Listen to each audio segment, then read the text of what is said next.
Welcome back to the channel, guys. Andre with Eagle Express, taking you guys on an adventure today from Lewiston, picking up something from the mill. I guess it says 2 valves, and then it delivers to Everett, Washington, probably to a place that I've been to a long time ago. And it might even be the same people that I've met before that are going to load me up. But there it is, right down in the hole over there, where the white spots are.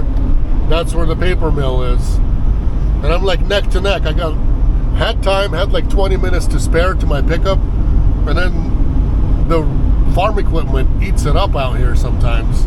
Sometimes you can get lucky and you'll be fine, but other times you don't get lucky and you're not fine and you lose time. So I'm already in contact with my contact about the whole thing, and so they already know. They're waiting for me, so as soon as I get there, I will be loaded right away, supposedly. And then there it is again, the paper mill.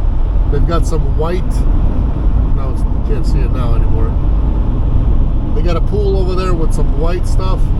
I guess that's where the so-called whatchamacallits. You tell me and I'll tell you. You know those things. The bark. Soak the bark over there. And then they make the paper out of it. That's right. Beautiful day today, 71 degrees. And then all of a sudden it's just, we had like 60. And then all of a sudden tomorrow we're jumping to 80 at home. And here it's a little bit warmer. They've got a little better spring out here. They're kind of in between the mountains. And they're just 100 miles from Spokane. But these guys get a real spring out here. And then a hotter summer too. So, but we're going into summer finally. I mean, it is, what is it? I don't know what the beginning of June. I don't know exact date. The 5th, whatever it is today, somewhere around there. The 5th or the 6th, I don't know. I know it's a Wednesday today. That's as far as I know. Some news for you guys. News. The rates, I don't know. I mean, only sometimes you can get something decent somewhere, but rates have fallen. They haven't picked up again. The amount of people are leaving the industry, it's growing. So, I'm not the kind of guy who's going to go, sure, yes, I'm happy about it that people are, giving their vans up, closing companies, and so on and so forth. That is happening right now. That I'm not, if you want to retire and you want to sell the business, hey, that's great. But if you're going bankrupt and you're going into debt and closing down like that, that's bad. I'm not for that.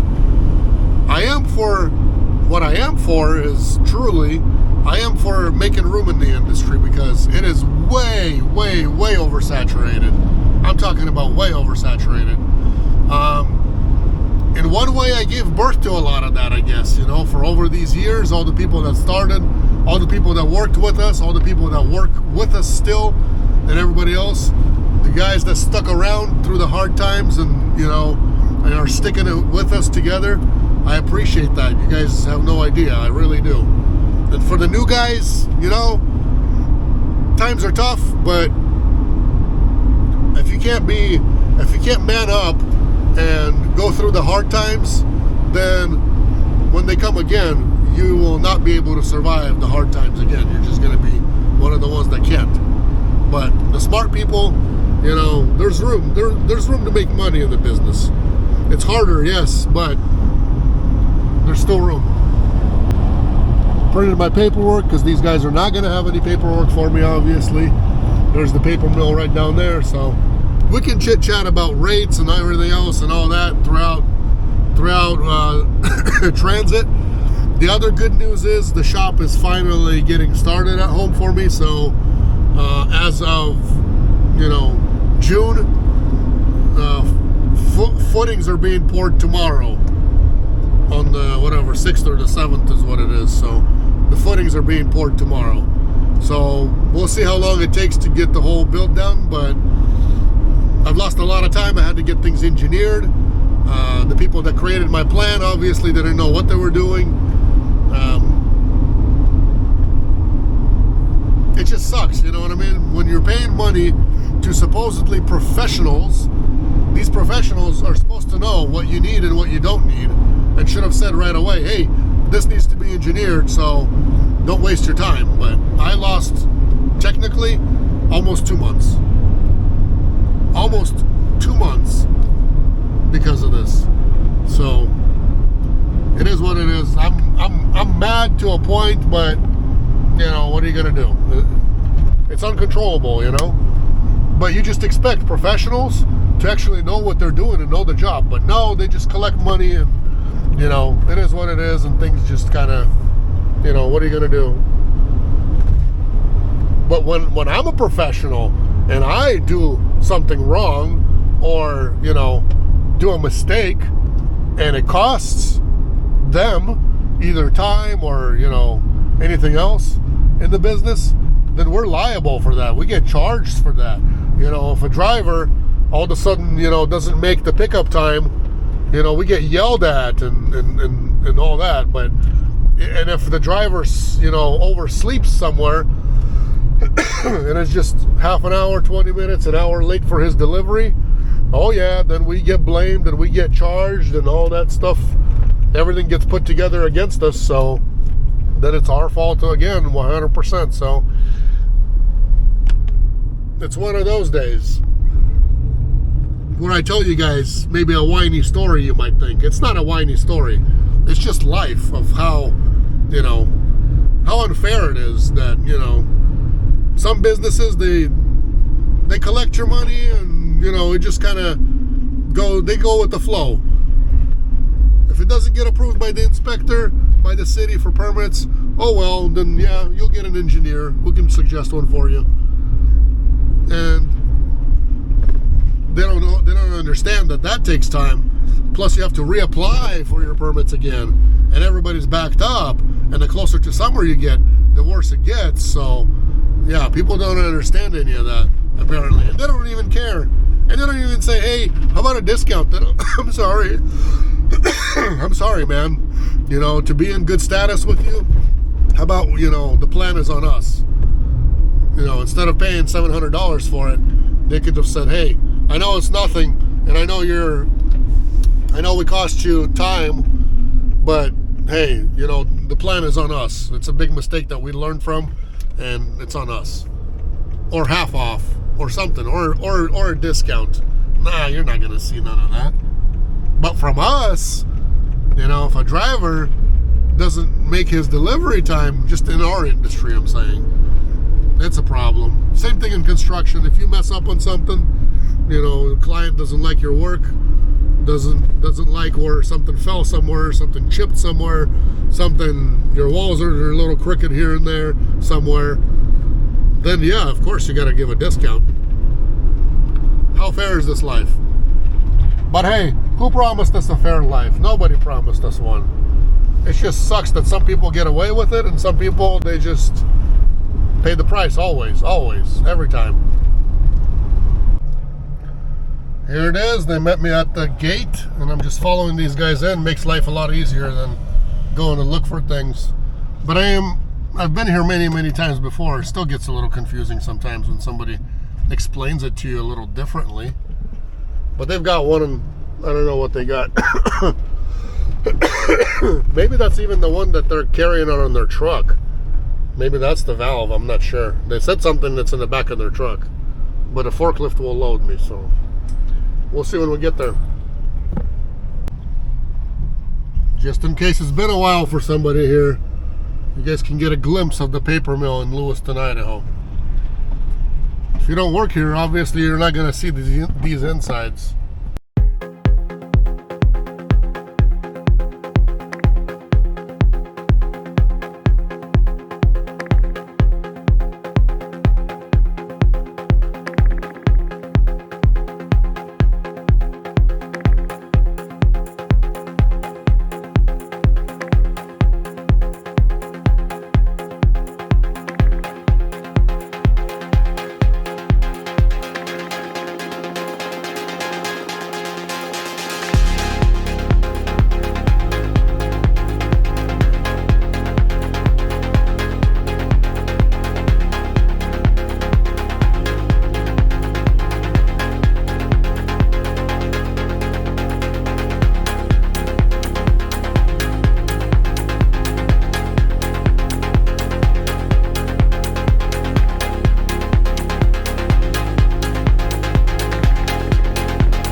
They had some straps on these, like strapped to the pallet a little bit, but I always throw mine in. So crisscross, got as many of these valves as I could, so good to go. Got the PPE gear on. They need it out here, your hard hat and your reflective or high vis, something high vis. Not everybody requires your reflective, but otherwise we're good to go. They loaded me up and headed on out, so we're gonna head out too. Go grab some lunch somewhere. Haven't eaten anything yet, and it's already 4 p.m. Okay, strapped in, ready to go. Oh, that hard hat, as stylish as it is, driving with it on is a little bit weird because it, touches the top. Touches the top and feels all unusual on your head, on my head anyways. I guess paper mill, is a paper mill. They're doing as good as any other day as far as I know. No crisis here, supposedly. People are working, contractors are here. They're building, rebuilding, putting up new buildings when they need it, so, I don't know. A lot of, they're getting rid of the everybody's getting rid of their, they even have their own fire department. Look at that. How about that? Been 16 days since everything's been good. Oh. There's been times out here where I had over 300 days, I believe. So since 16 days ago, somebody had a misfortune out here, apparently, right? If we're understanding that correctly.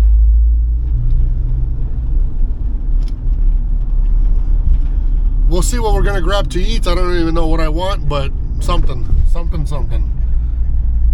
This is the place where you usually check in and check out of, so I'm gonna get out of here and keep going.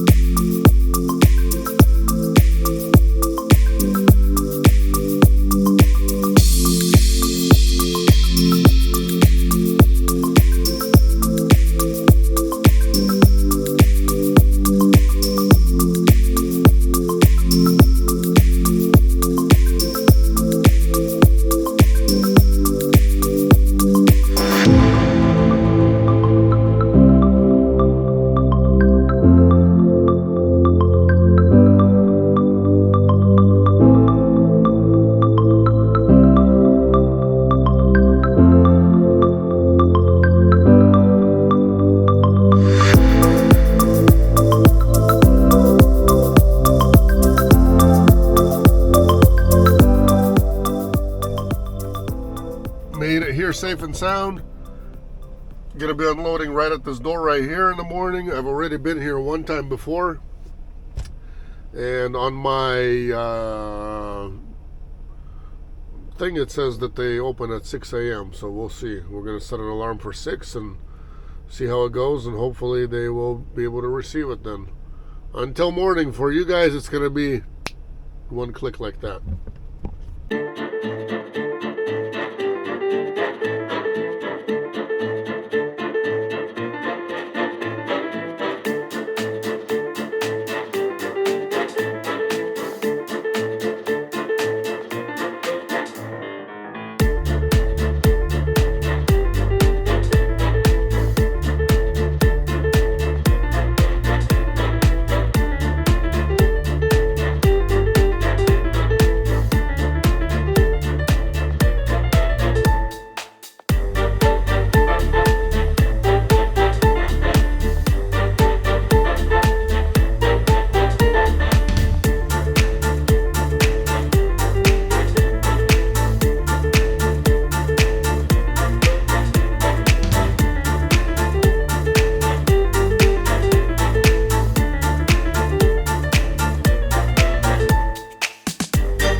happens when I let somebody else borrow my stuff. South for 7 miles. Like my claw together with my tow strap, it never got put back in my van, so now I had to go through all these extra hoops. Not good when you're over there scrambling at delivery when you know in the back of your mind that it's supposed to be there. So gonna have to talk to Mr. over there, the guy that I let borrow my stuff. So not good, not good. But hey, they were nice enough to where, you know, they lent me their own, and I could have used another bigger strap and all that. I just thought that one would reach, the small one. I used whatever was easier to hook and unhook.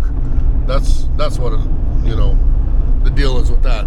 Otherwise, I could have, you know, right away used the bigger one, tied it up, and then the problem is when I tie things up, and when you're pulling that kind of dead weight and that heaviness, then you have to cut that strap, and then to undo it, you cut the strap, and then you have to retie it back up, and then you get those knots on them, and I don't like the knots on my straps, so it's no good. But hey, it is what it is. I tell you what, durability test, I give props. There's a speed trap ahead. I give props to that 500 pound strap, the Husky one. That one worked good. That durability test is good. Definitely good, because those pallets are an easy 1,000 pounds each. Especially that last one, or the one that was loaded first to the nose. That one was a big one. It's 6:30, and here's what we're dealing with already. Traffic-ish. I mean, you're not going fast, but you're not going slow, like 35 miles an hour. Coming from Everett, going back home, just turning around and going straight home. There's not even, I'm not even thinking about waiting anything here. Oh, Nemo helmet, that's funny. They start making all kinds of helmets. Going straight home, there's no point to wait over here for anything because things don't pay. I mean, maybe if it's like going straight to Spokane, somebody would maybe pay, you know, $300 for something, or $200.